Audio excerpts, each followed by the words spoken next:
এই অসভ্যটায় কওমি আলিমদেরকে ওয়াহাবি বলে গালি দিছে। এর গুরুটা এত কওমি মাসাজ এর গুরুটা যেটা এর গুরুটা এত কওমি মাস করছে, তোর গুরুটা তুই ওয়াহাবি রে, তুই সুন্নি দিকে ওয়াহাবি উস্তাদের কাছে লেখা বইলা সুন্নি লেখেন না, তুই তো হারামজাদা।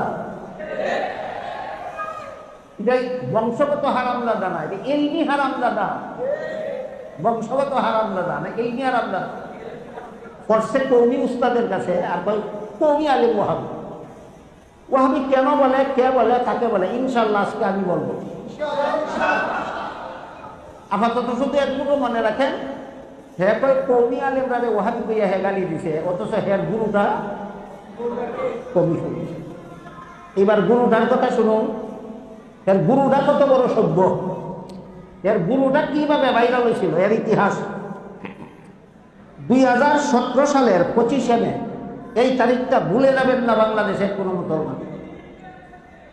2017 সালের 25শে মে এই অসভ্য বেয়াদবের গুরুটা হাটাজারির হযরত মরহুম হযরত মুতাবিম রহমতুল্লাহ আলাইহি, আল্লামা আহমদ শফি রহমতুল্লাহ, উনার বিরুদ্ধে এর গুরুটা একটা মিথ্যা অপবাদ দিয়েছিল যে তিনি নাকি হাটাজারির হযরত মুতাবিম সাহেব নাকি এর গুরুটার সাথে মিলাদ কিয়ামের বহসের তারিখ রেখা 17 মাস পর্যন্ত পলাইয়া দিয়েছেন, বহসে হাজির হয়েছেন।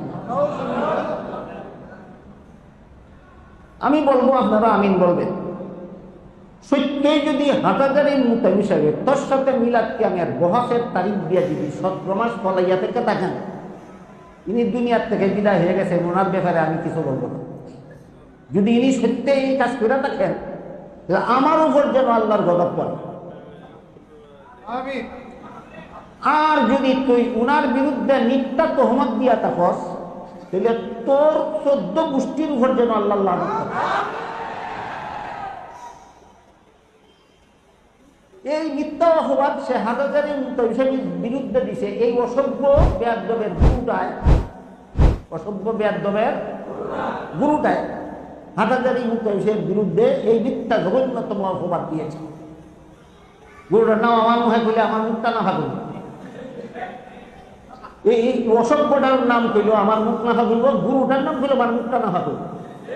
কেন আমি যে এই অসভ্যদের অসভ্যতার বিবরণ দিচ্ছি, গুরুরাই কি কি বান্দানি করছিল আমি তো বলতেছি, চিনেন না, নাম বলবো কেন?